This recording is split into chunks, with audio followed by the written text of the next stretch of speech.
siamo in onda in questo venerdì 12 settembre 2014 con la seconda giornata di campionato, la Serie A che riprende, torna dopo la sosta di una nazionale italiana che ha vinto 2 volte contro l'Olanda, prima contro la Norvegia, poi quella che contava di più ovviamente era la partita di Oslo, perché ufficiale la prima di qualificazione al prossimo campionato europeo. Però tra domani, domenica e lunedì ci siamo col secondo turno di campionato spalmato su 3 giorni. Domani è già tempo di accendere i riflettori sulla corsa scudetto, perché tale bisogna trattare l'argomento in questo modo quando in campo scendono Roma-Juve, come nel caso di domani. Roma-Juve si sono contese lo scorso scudetto, lo scorso campionato, il tricolore ovviamente. Domani la Roma alle 18 è ospite dell'Empoli, mentre la Juve affronta allo Stadium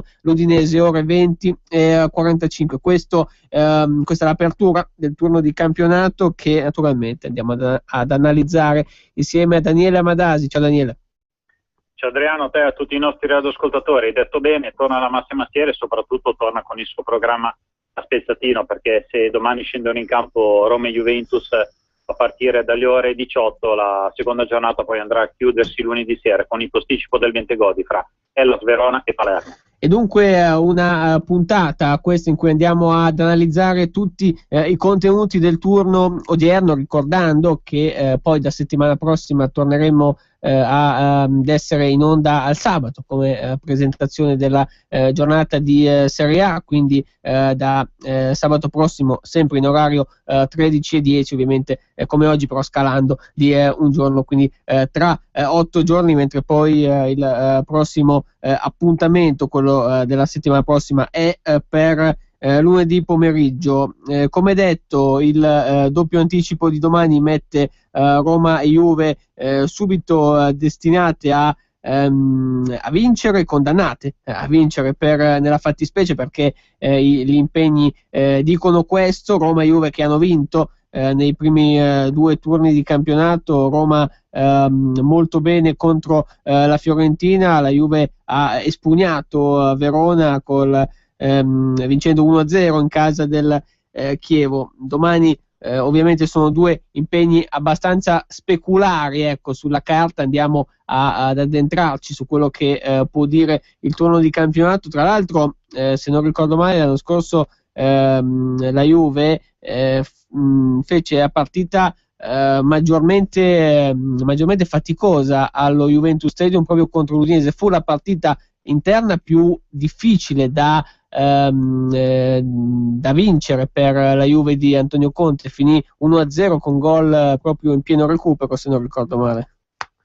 Sì, l'Udinese è una formazione che di fatto, diciamo così, può portare bene alla Juventus, soprattutto per vedere i risultati delle ultime stagioni, per quello che sono le gare del Friuli, dove la Juventus di fatto ha vinto spesso e volentieri anche in maniera agevole. Viceversa sono le sfide di Torino, dove l'Udinese più volte ha rappresentato un ostacolo difficile per la Juventus. Vedremo che cosa succederà. Logicamente oggi si è dato molto risalto al fatto che l'Udinese è allenata da Stramaccioni, che Stramaccioni con la guida dell'Inter riuscì a vincere 3-1 al Juventus Stadium. Fu di fatto la peggiore sconfitta subita dalla Juventus in campionato nel nuovo stadio, e si punta su questo, anche se poi lo stesso allenatore dell'Udinese ha detto che alla fine andrà a proporsi con uno schema 3-5-2 a specchio nei confronti della Juventus, però che la propria squadra dovrà di fatto cercare più di difendersi, cercando poi il contropiede con le azioni di Muriel e di Natale, che direi ha iniziato alla grande il suo campionato con una doppietta nella prima giornata. Per contro la Juventus avrà una gara non semplice. È rientrato l'allarme Tevez, ieri sembrava che si fosse fermato in allenamento, però si parla soltanto di un leggerissimo affaticamento muscolare. Vedremo o meno se Allegri andrà a schierarlo domani contro Udinese oppure se lo terrà per gli altri 2 impegni abbastanza importanti, quelli in Champions League martedì contro il Malmö e poi sabato in campionato contro il Milan, per cui una Juventus che magari in fase offensiva oltre agli Llorente potrebbe riproporre Coman, oppure magari vedere lo schieramento dal primo minuto di Giovinco. La Juventus andrà in campo sapendo cosa ha fatto la Roma. Logicamente siamo soltanto alla seconda giornata, una Roma che invece giocherà alle ore 18 ad Empoli sconfitta prima giornata contro l'Udinese, la Roma che domani si schiera di fatto con la propria formazione tipo, eccezione unica probabilmente il fatto che il capitano giallorosso Totti partirà dalla panchina, però una Roma di Luis Garcia che ripartirà con un nuovo tridente, Iturbe e Gervinho sugli esterni a sostegno dell'unica punta destra.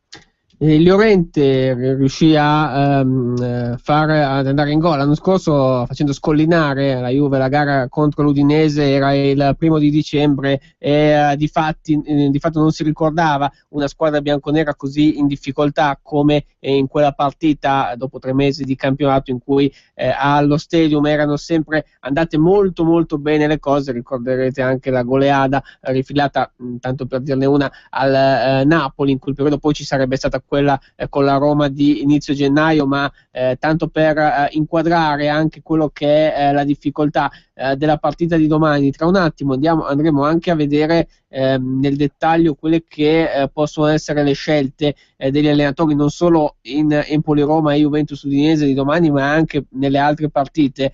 Intanto diciamo, Daniele, che la Roma è candidata allo scudetto esattamente al pari della Juve, con un Garcia che l'anno scorso era un allenatore tutto da scoprire, aveva anche fatto parlare di sé con le frasi, diciamo magari caratteristiche, questa famosa chiesa da rimettere al centro del villaggio. Adesso Garcia è allo stesso modo allenatore da doversi confermare come tecnico di una Roma a misura di scudetto. L'anno scorso lo è stato praticamente fino alla fine. Sì, la Roma di fatto ha rappresentato la vera antagonista della Juventus, seppure poi nelle ultime giornate si è crollata. Quest'anno sulle due formazioni che sulla carta si giocheranno lo scudetto, la Roma in più c'ha il vantaggio di conoscere già il proprio allenatore, perché Garcia è il secondo anno consecutivo, però l'anno scorso la Roma ha usufruito del fatto di poter giocare soltanto per il campionato. Quest'anno invece andrà secondo me a pagare un po' di dazio a livello di Champions League, una formazione che comunque si è in parte rinforzata, ha perso comunque un giocatore fondamentale per la difesa come Benatia, si è guadagnato però in attacco un giocatore come Iturbe, seppure la cifra di acquisto a 28 milioni di euro è stata una follia, direi soltanto pareggiata poi dall'incredibile spesa che ha fatto il Bayern Monaco per andare a comprare Benatia. Per il resto la Juventus è la stessa squadra dell'anno scorso, con una qualche cosa in meno, che di sicuro magari a livello caratteriale Conte poteva dare di più di Allegri, però vedremo che cosa cambierà in una Juventus che comunque si è rinforzata, perché non ha ceduto nessuno e comunque ha messo più buoni giocatori. Quindi queste sono le due formazioni, Adriano, che diciamo così a livello di griglia di partenza erano in prima fila, si sono confermate dopo la prima giornata. La Juventus ha vinto 1-0 contro Chievo Verona, però è una gara che poteva finire tranquillamente 7-8-1, viceversa la Roma direi che ha vinto già una gara importante, perché il primo turno aveva una gara non semplice contro la Fiorentina. Quindi vedremo domani che cosa succederà in queste due gare, anche se direi a livello di pronostico sia la vittoria della Juventus che quella della Roma e Empoli sono abbastanza scontate. E poi due formazioni che tra martedì e mercoledì esordiranno in Champions League, per cui direi un turno di campionato che soprattutto anche per il via delle coppe europee potrà dire molto.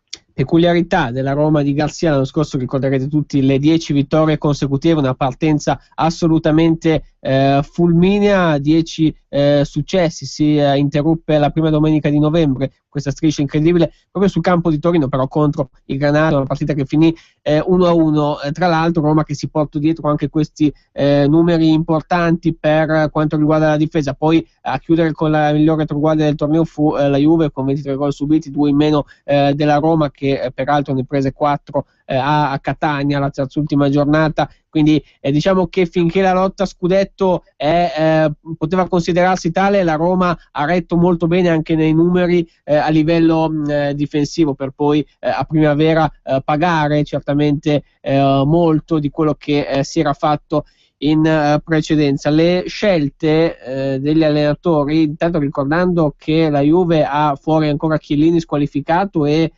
con un Barzagli che bisognerà capire anche a che punto è, soprattutto un Pirlo ovviamente fuori, per il quale perdura l'assenza, e un Vidal. Questa è stata la novità della settimana, novità infelice per Massimiliano Allegri, che potrebbe essere destinato anche a saltare la gara col Milan di settimana prossima a San Siro.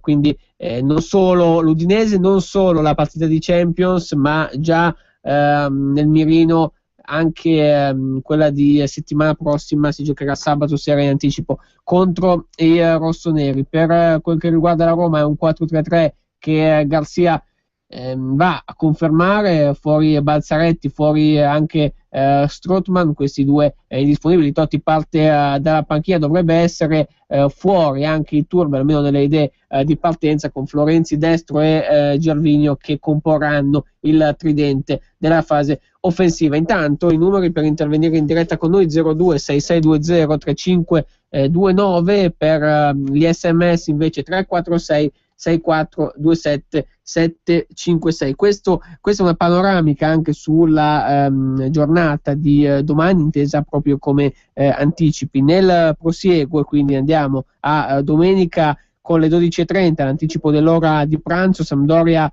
Torino a Marassi, poi alle 15 Cagliari Atalanta, Fiorentina Genoa, Inter Sassuolo, Lazio Cesena, Napoli Chievo, in serata 20:45 Parma Milan al Tardini, e poi in serata sempre ma lunedì chiude al Bentegodi Verona Palermo. Questo è il turno di campionato che mette di fronte, Daniele, un Inter, mette di fronte l'Inter a un Simone Zaza che ha fatto benissimo in nazionale, ha aperto la strada dei 3 punti contro la Norvegia martedì sera, e quindi insomma una preoccupazione in più. Napoli affronta una partita sulla carta un po' più semplice, se vogliamo, contro il Chievo, poi Lazio Cesena con i biancocelesti che devono riscattare la prima sconfitta, quella a San Siro contro il Milan, e poi insomma un Fiorentina Genoa che non è certamente qualcosa di così semplice per la squadra di Montella.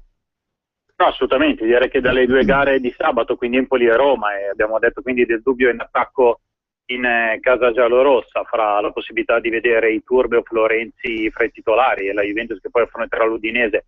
Giustamente hai segnalato i vari infortunati di casa Juve, perché oltre all'assenza di Chiellini, che comunque è squalificato, ci sarà anche quella di Pirlo, di Barzagli, di Morata e di Vitale, che dovrebbe rimanere fuori 3 settimane, mentre abbiamo parlato prima della situazione di Tevez, quindi che magari così al fianco di Llorente oltre a Tevez c'è il dubbio fra Giovinco e Coman. Archiviati i 2 anticipi del sabato, ci sarà una ricca domenica, 7 gare, si apre alle 12:30 con Sampdoria Torino, è una gara direi abbastanza particolare, così come riveste interesse quella delle ore 15 fra Fiorentina e Genoa, e poi non è una battuta direi quella di San Siro, perché l'Inter comunque giocherà contro Sassuolo, ci sarà la squalifica della curva nord, settore chiuso.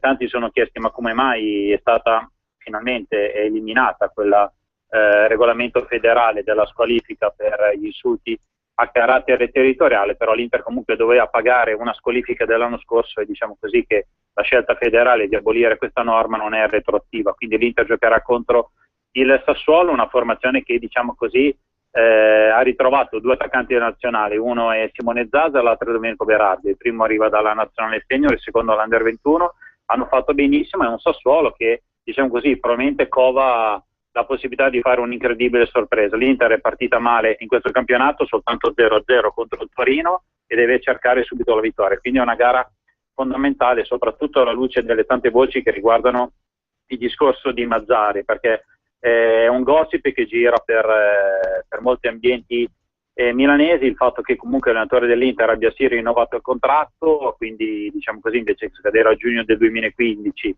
è stato rinnovato di 1 anno fino a giugno del 2016, però si parla dell'inserimento di una clausola in cui di fatto Mazzarri non riuscirebbe quest'anno a ottenere la qualificazione in Champions League, potrebbe arrivare l'esonero anticipato, quindi l'Inter diciamo così deve già recuperare il terreno perso. Poi direi che sarà molto importante seguire la gara del Napoli, soprattutto dopo le polemiche interne. In casa partenopea soltanto 6.000 abbonamenti per la delusione dopo l'eliminazione di Champions League, e soprattutto le assurde dichiarazioni del figlio del presidente del Napoli, De Laurentiis, che ha detto non mi interessa che i tifosi siano delusi, noi andiamo avanti così, quindi non ha dato anche riscontro alla delusione di un ambiente che comunque quest'anno pensava di poter fare la Champions League e invece si è ritrovata soltanto in Europa League. E poi in serata avremo la sfida fra Parma e Milan, con un Parma che nella prima giornata ha perso malamente contro il Cesena, quindi cerca riscatto. Il Milan invece è partito molto bene con la Lazio, però in casa rossonera, diciamo così, ci sarà la novità di Torres dal primo minuto,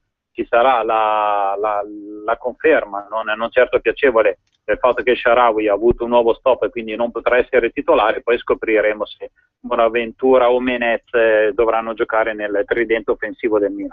Queste le novità anche per quel che concerne il posticipo, ricordiamo al Tardini appunto Parma-Milan, con anche in tal senso la possibilità o meno che sia della partita Antonio Cassano, che qui particolare perché Cassano insomma contro il Milan l'anno scorso ha fatto piuttosto bene sia l'andata sia il ritorno, è un ex rossonero, non si è lasciato in buoni rapporti con la società milanista, e tra l'altro anche ex Inter Cassano, ma il Parma, anche qui è da mettere in conto il risvolto di cui tra l'altro andiamo a parlare tra un attimo in chiave mercato, perché Daniele, c'è un Biabiany che questa partita avrebbe dovuto giocarla da milanista, invece si ritrova alla seconda giornata un Parma-Milan, non è sicuro che giochi perché sta ancora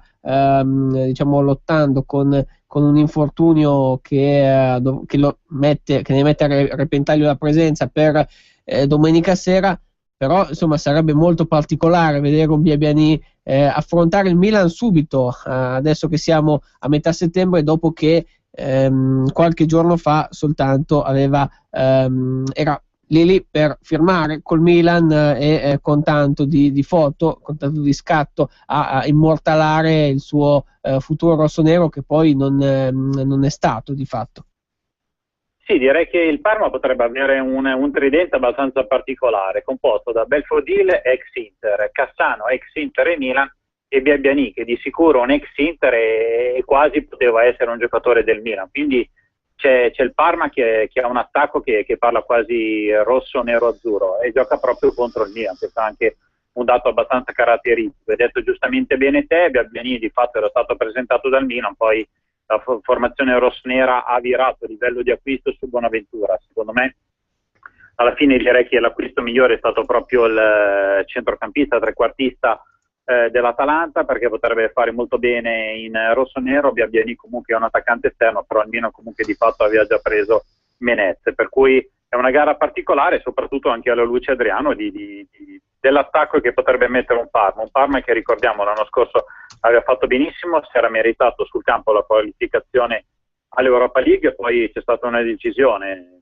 da noi comunque non condivisa a livello anche di redazione sportiva come calcioparlando.com, della decisione di escludere il Parma dalla licenza UEFA per un discorso di ritardato pagamento, visto che c'è un regolamento. Allora bastava dirlo qualche mese prima e magari dare i punti di penalizzazione al Parma come veniva fatto, e non soltanto scoprire a campionato terminato che il Parma non avrebbe avuto la possibilità di disputare l'Europa League non avendo quella famosa licenza UEFA. E quindi una gara comunque importante di un Parma che però, l'abbiamo detto, è andato anche un po' a smobilitare, è partito male, dovrà cercare di fare i punti. Viceversa il Milan ricerca di partire bene dopo la vittoria contro la Lazio, cerca la seconda vittoria di fila in campionato, considerando che soltanto all'epoca di Ancelotti, quindi sono passati molti anni, il Milan non vince 2 gare di fila proprio dal via del campionato.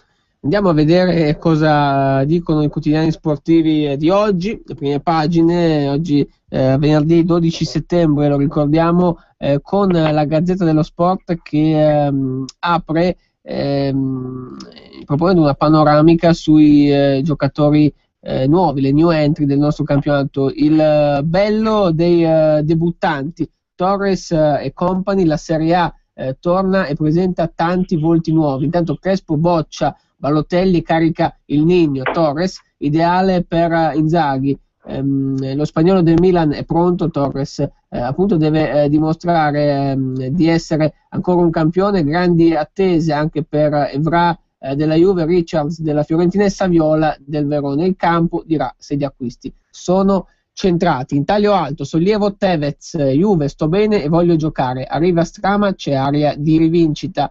In taglio basso invece andiamo a riproporre quello di cui parlavamo prima, cioè l'Inter con il Sassuolo di Zaza, Inter sul muro per fermare lo sbarbato Zaza. Ranocchi ha studiato la punta in nazionale, Tuir dice Kovacic incedibile, farò lo stadio, e poi ancora Sabatini all'attacco, Benatia o venduto, quindi insomma dice Sabatini riguardo alla cessione del difensore, ma anche prima ne facevamo cenno, indubbiamente parlando di quello che la Roma ha fatto sul mercato per potersi rendere ancora a misura di scudetto. Corriere dello Sport: cambia tutto, via alle riforme, la Serie A scenderà a 18 squadre, la Serie B a 20 squadre ma in 2 stagioni, poi rose di 25 giocatori con 8 dal vivaio,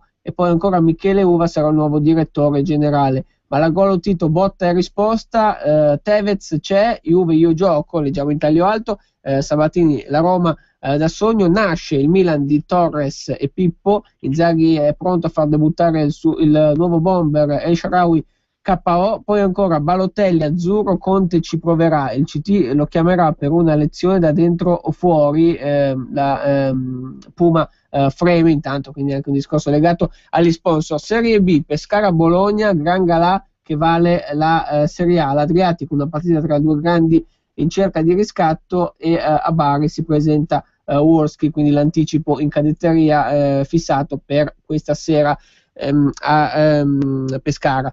Tutto Sport, Tevez dice io gioco, sospiro di sollievo della Pascio, non c'è lesione muscolare, può farcela per l'Udinese, ma la società e Allegri frenano.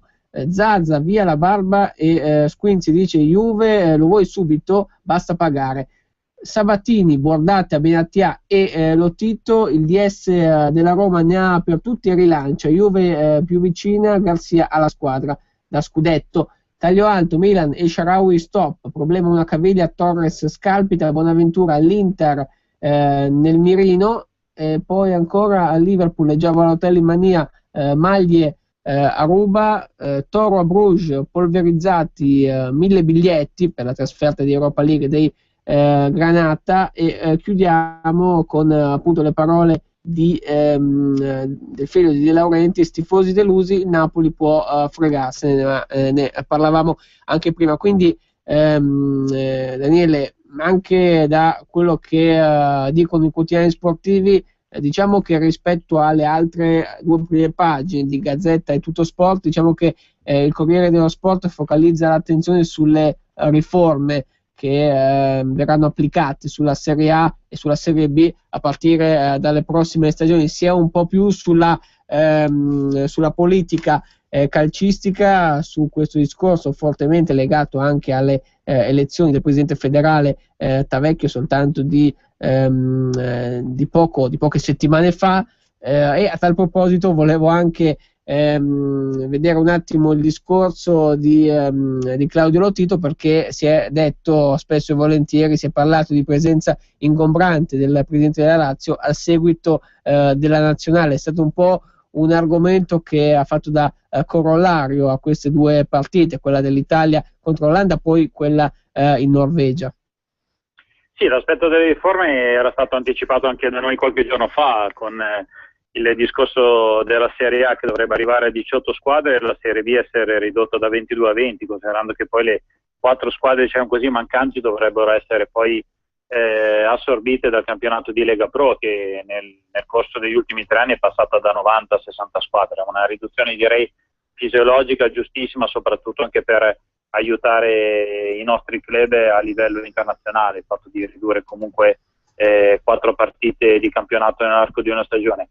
Per quello che riguarda invece la situazione di Lotito, direi che è una barzelletta di un presidente che di fatto è odiato, passatemi il termine, però direi che non è assolutamente gradito, usiamo un termine forse più corretto e anche più giornalistico, da tutti i tifosi della Lazio, perché l'anno scorso si è visto tutte le polemiche contro Lotito, evidentemente sta trovando qualche gioia in nazionale. È un presidente che vorrebbe fare qualcosa di più, per cui è stato, diciamo così, il promotore della candidatura di Tavecchio, poi ha voluto, diciamo così, autoeleggersi come proclamatore di Conte nazionale, è vestito con la maglia della nazionale, viaggia con la nazionale. Certo, possono farlo tutti i consiglieri federali, però se ogni volta che la nazionale va in giro deve andare a pagare la trasferta a 22 consiglieri federali, devo dire che i costi aumentano. Quindi Lotito sta cercando di puntare sulla propria immagine, però sta ottenendo probabilmente il contrario, ovvero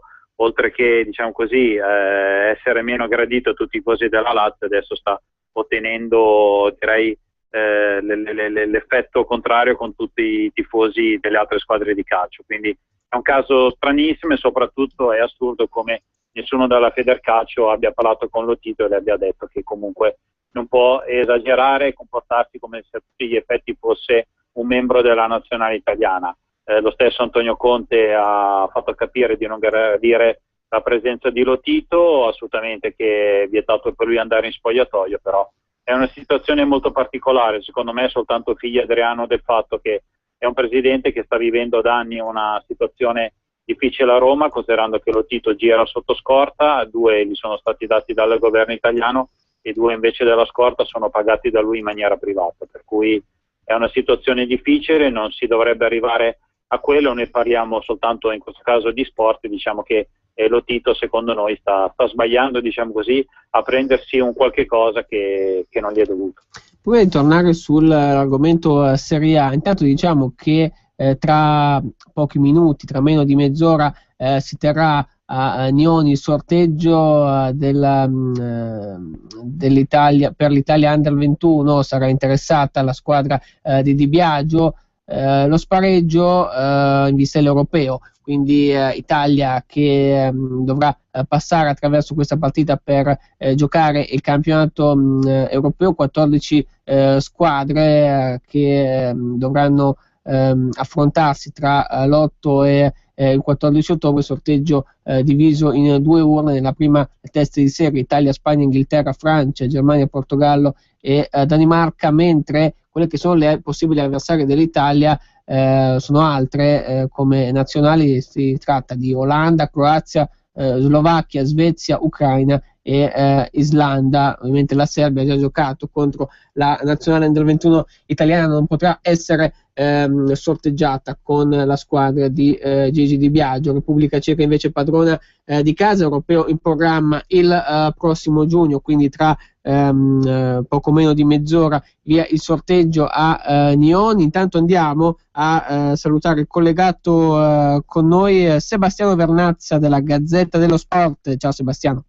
Ciao Adriano, e buonasera a tutti i giorni di ascoltatori. Dunque, grazie per essere con noi. La Gazzetta oggi apre con una sorta di inchiesta legata chiaramente ai giocatori stranieri, ai nuovi che sono arrivati nel nostro campionato. Te ne sei occupato tu, peraltro, nello specifico. Intanto diciamo che sono tanti, forse troppi, gli stranieri che la Serie A si porta, diciamo, sul groppone in questo nuovo campionato, Sebastiano. Sì, è sicuramente un'anomalia, in questo ha ragione il presidente federale Parecchio. Arrivano troppi giocatori stranieri di basso livello, è un problema che va risolto in qualche maniera. Il numero degli stranieri va contingentato compatibilmente con le norme comunitarie, perché evidentemente non possiamo limitare la libera circolazione dei giocatori europei, però qualcosa sugli extracomunitari si può fare. Comunque si può fare sicuramente qualcosa sulla valorizzazione dei giovani del vivaio, ecco. Perlomeno a livello di rosa chiede appunto che venga inserito un tot di giocatori provenienti dal vivaio, perché poi comunque nei vivai c'è un problema, che è quello anche lì, che ormai ci sono troppi giocatori stranieri anche nei vivai, nel senso che troppi giovani stranieri nei nostri vivai, perché hanno un peso, costano meno, forse sono anche meno montati, perché molti italiani si montano la testa anche a livello di ragazzi. Il problema è che insomma in qualche modo va affrontato, ecco. E poi tra l'altro davo un'occhiata a quelle che sono intanto le probabili formazioni di questo weekend. La Juve, diciamo, sotto questo aspetto qui paga il fatto di non avere probabilmente Barzagli, di non avere sicuramente Pirlo, per cui si trova a giocare con solo tre italiani. La formazione titolare sono Buffon, Marchisio e Bonucci, diciamo 4, mettiamoci dentro anche Ogbonna. In realtà una squadra che va per la maggiore quanto a italianità è l'Empoli, ma soprattutto il Sassuolo, perché di fatto è una squadra quasi per intero italiana, quella che affronterà domenica l'Inter, anzi per intero 11 su 11 nelle previsioni di quello che è il sistema di Di Francesco per domenica San Siro con l'Inter. Sì, Sassuolo è assolutamente una squadra interessante, e poi diciamo che nel Sassuolo gioca l'uomo del momento, che è Zaza, quindi c'è molta curiosità a vedere come l'Inter, come Mazzarri affronterà questo giocatore che è balzato appunto al centro dell'attenzione di tutti dopo le due grandi prestazioni in nazionale. Tu dici che il Sassuolo ha 11 giocatori italiani in formazione base, è vero, ma esiste anche il caso opposto. La Fiorentina, per esempio, nella prima giornata contro la Roma ha cominciato la partita con 11 stranieri, cosa che comunque è già capitata in passato spesso, anche l'Inter ci è andata vicino, credo che in alcune occasioni abbia giocato con 11 giocatori stranieri, anche la Lazio, se non sbaglio, nella scorsa stagione ha vissuto la stessa esperienza.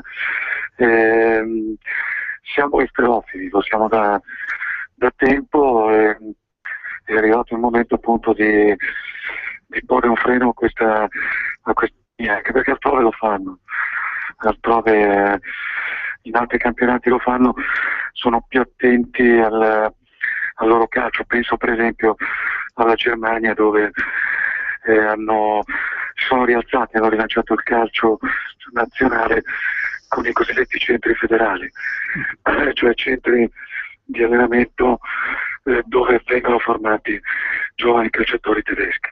In effetti, prima di tornare sulla Serie A, Seba, tu hai seguito, anzi sei inviato fisso per la nazionale, è ripartita come meglio non poteva la nazionale di Antonio Conte, ovviamente l'amichevole con l'Olanda, ma soprattutto quando contava per fare punti martedì sera a Oslo, con il nome nuovo che hai citato tu prima, anche quello di Simone Zaza, ma con un'Italia se vogliamo diversa magari come impostazione. Ecco, tu come hai percepito questo inizio di Antonio Conte in azzurro?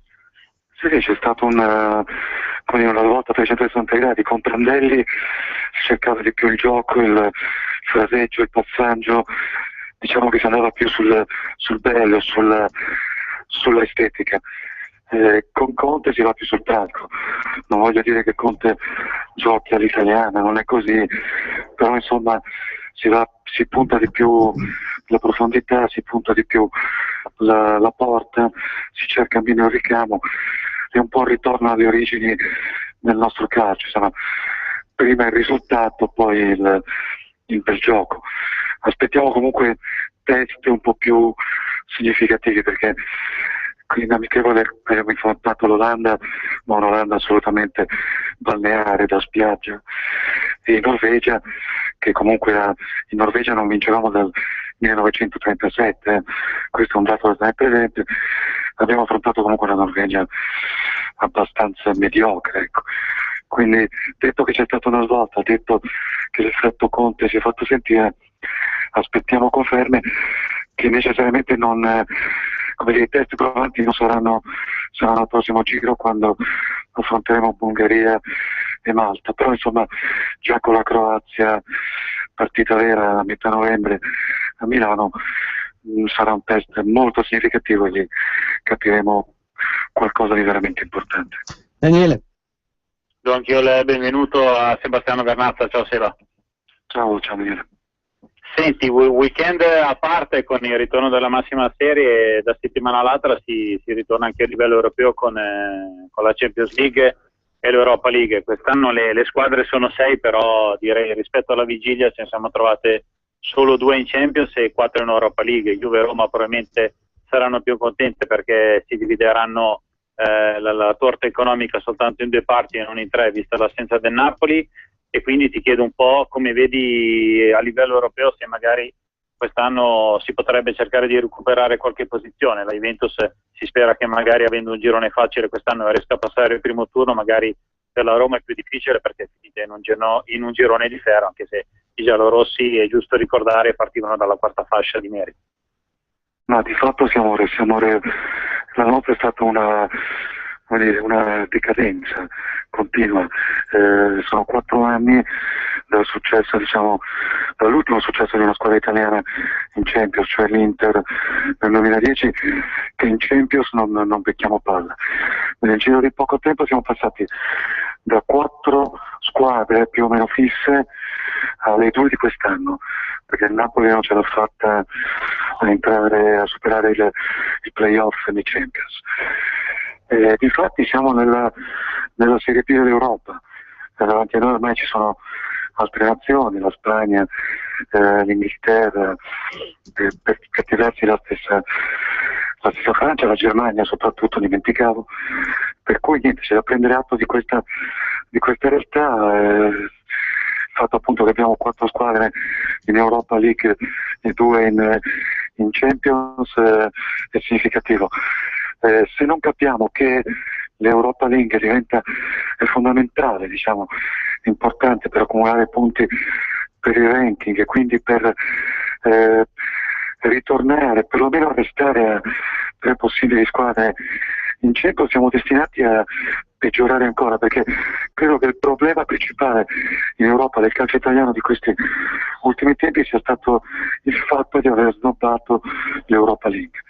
E lo stiamo pagando, perché se snobbi l'Europa League fatalmente diminuisce il tuo peso specifico in Champions.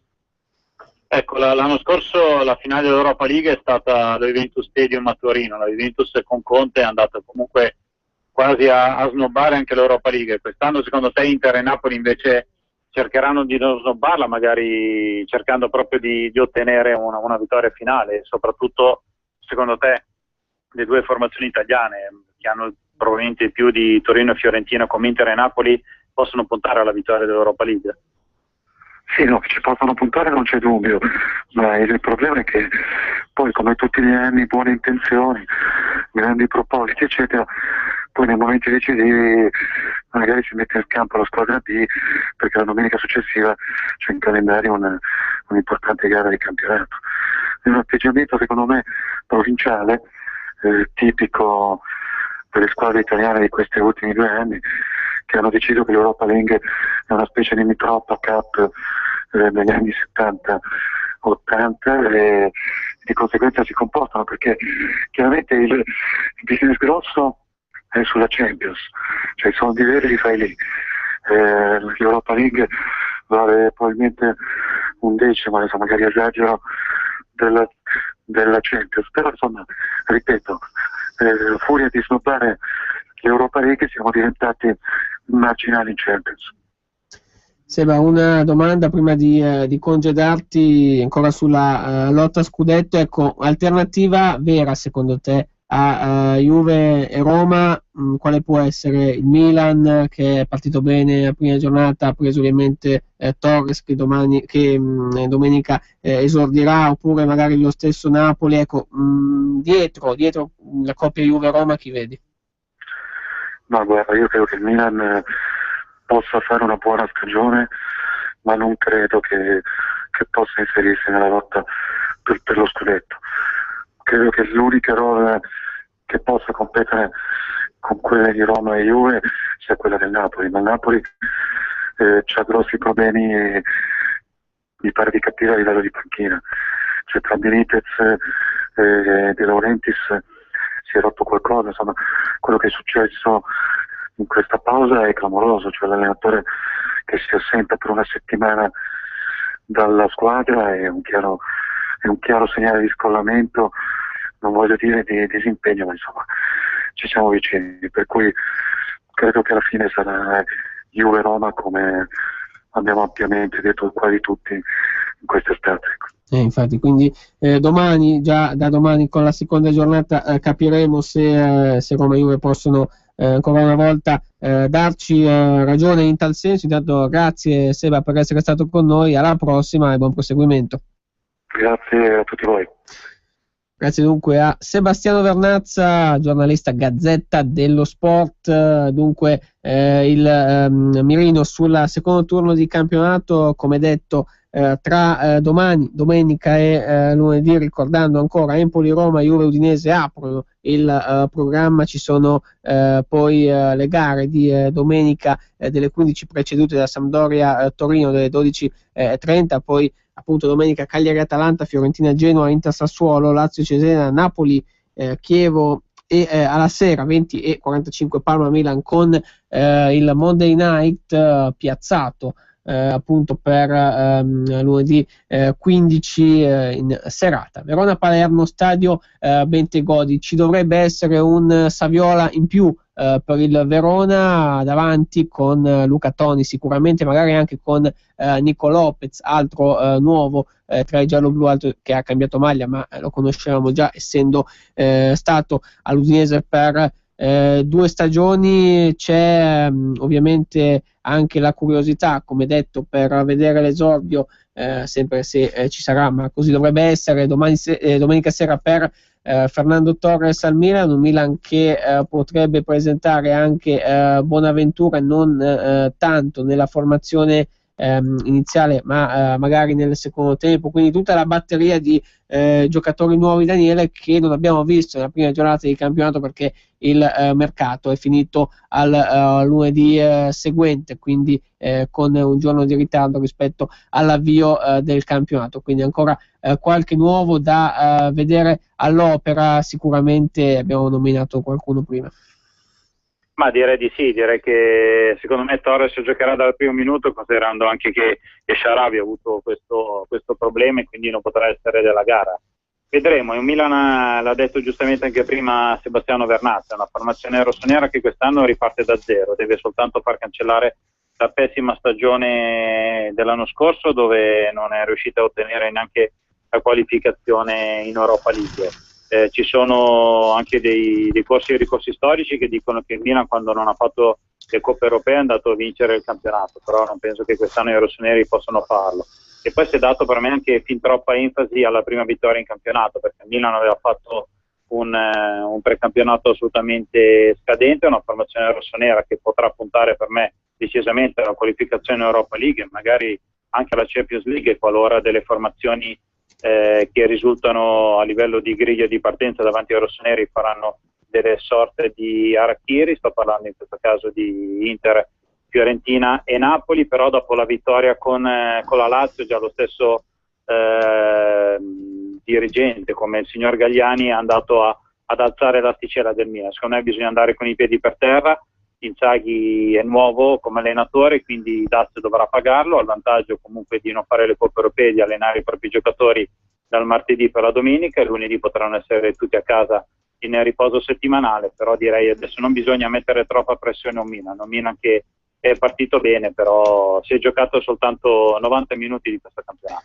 Dunque senz'altro un Milan chiamato alla conferma. Non è semplice ovviamente il calendario che gli si è parato davanti nelle prime giornate di campionato, perché se la Lazio comunque è stata superata in maniera agevole, era comunque avversario di grande caratura, lo è il Parma, ancor più che si gioca al Tardini domenica sera, lo è chiaramente la Juve, che non ha bisogno di presentazioni, Juve che arriverà a San Siro fra 8 giorni, sabato prossimo, nel anticipo, quindi non certo un avvio benevolo per il Milan di Pippo Inzaghi. Spostiamoci in chiusura di trasmissione anche sul campionato di Serie B, quello che potrà dire cominciando da questa sera, quando, come detto, si scende in campo a Pescara, dove arriva il Bologna. Pescara-Bologna ore 20:30, la formazione abruzzese è partita in questo campionato con 2 pareggi, 0-0 nella prima contro il Trapani e poi 1-1 sul campo della Ternana. Decisamente peggio ha fatto il Bologna, un punto ma non tanto nella rendita quanto perché affrontava 2 neopromossi, sconfitta appunto a Perugia e poi il pareggio deludente in casa contro la Virtus Entella. Questa sera Bologna cerca riscatto. Si giocano poi domani le partite delle ore 15 con in campo Avellino Spezia, Crotone Carpi, Frosinone Bari, Modena Provercelli, Perugia Catania, Trapani Cittadella, Varese Lanciano, Entella Brescia. Alle 18 c'è Vicenza Ternana, alle 20:30 di lunedì invece Livorno Latina, quindi gara piuttosto interessante. Ricordando a proposito di Latina che i nerazzurri mercoledì hanno giocato il recupero sul campo di Vicenza, pareggio 0-0 al Menti, nonostante l'uomo in più per la squadra di Beretta per 80 minuti. Paolucci proprio per il Latina ha anche sbagliato un calcio di rigore parato dal portiere del Vicenza Vigorito, lui che è subentrato al posto dell'espulso Bremek. Quindi anche per il Latina c'è stata questa piccola frenata. Comunque da stasera si parte con il terzo turno di Serie B, Daniela.